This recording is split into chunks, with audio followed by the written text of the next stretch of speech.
So let us talk now about neutrinos and how important is that the body is free from interference before going to sleep.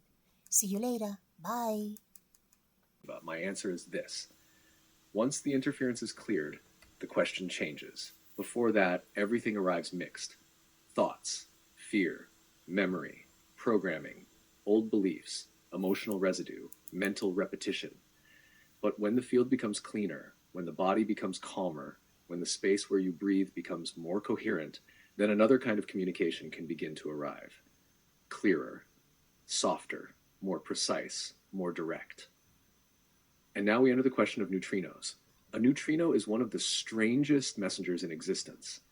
It can pass through matter, it can pass through water, it can pass through bone, it can pass through organs, it can pass through walls, it can pass through the planet, it can pass through the body while you are awake, it can pass through the body while you sleep.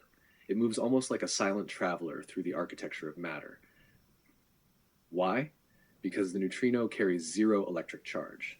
It barely interacts with the electromagnetic field that holds ordinary matter together. So when we speak about atoms, molecules, water, cells, bones in the human body, we have to understand something very important. The neutrino crosses the structure. It crosses the electronic clouds.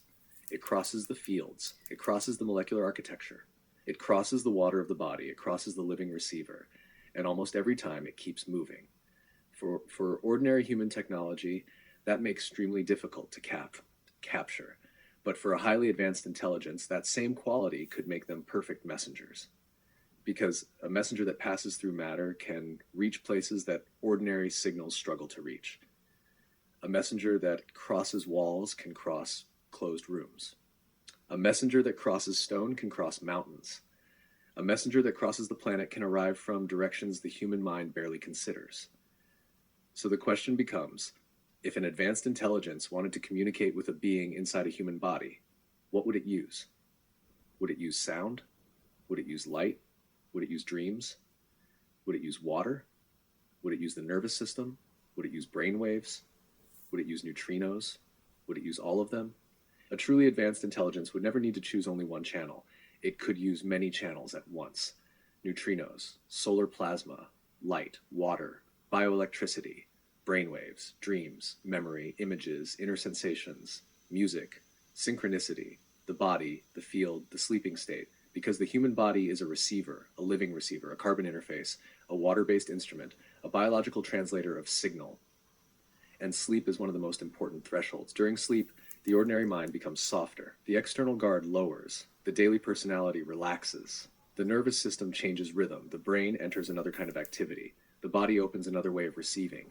Dreams begin, images begin, symbols begin, lessons begin, instructions begin, scenes begin, messages begin. Many people think they are only sleeping, but some people know something else. They wake up with a message, a phrase, a warning, a movement, a vision, a memory, a class, a feeling of having been taught, a feeling of having traveled, a feeling of having answered questions during the night, a feeling of having been prepared. That is why ancient cultures took sleep seriously. They prepared the room, they closed certain doors, they covered mirrors, they placed water, they protected the bed, they avoided going to sleep full of conflict. They treated sleep as a crossing, as a threshold, as a passage, as a vulnerable moment. They used another language, but they understood something. Sleep is a doorway. And if sleep is a doorway, then communication can happen there. That is why interference matters. If the body is full of fear, noise, resentment, heavy food, emotional chaos, old programming, and mental repetition, the signal arrives distorted. But when the field becomes cleaner, when the body becomes lighter, when the emotions become calmer, when the room becomes ordered, when the water inside the body becomes more peaceful, when the person prepares the threshold, then the message can arrive with more clarity. This is where we have to distinguish three different fans of perception: thought, feeling, and intuition. Thought often repeats. Feeling often reacts. Intuition arrives with another texture. It is quieter. It is deeper. It carries direction. It arrives like content. It arrives like a knowing. It arrives before the mind builds an argument. So when someone says, "I received a message in a dream," the investigation has to ask, was it a thought? Was it emotion? Was it memory? Was it programming? Was it fear? Was it intuition? Was it a signal? Was it contact? Was it teaching? Was it a transmission through the sleeping receiver? That is why cleaning interference becomes essential. Because if those who are truly searching for you are trying to reach you, the receiver has to become clear. The body has to become clearer. The space has to become clearer. Like the water has to become clearer.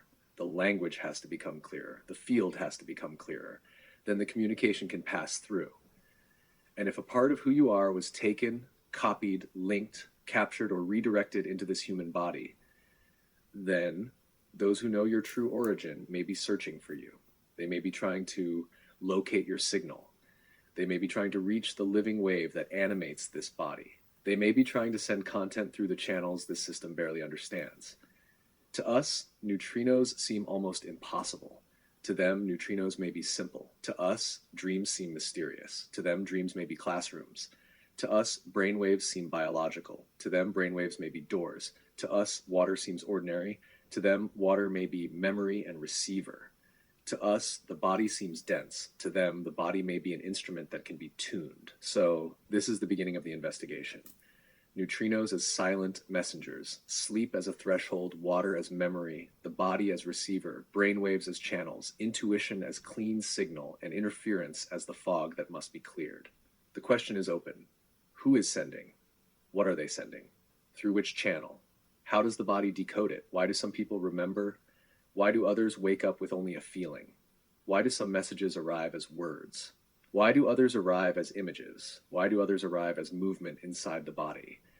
And why do some of us feel that sleep is never simple sleep, but a place of teaching, preparation, and contact? This is where the next door opens. With the lamp lit, we continue.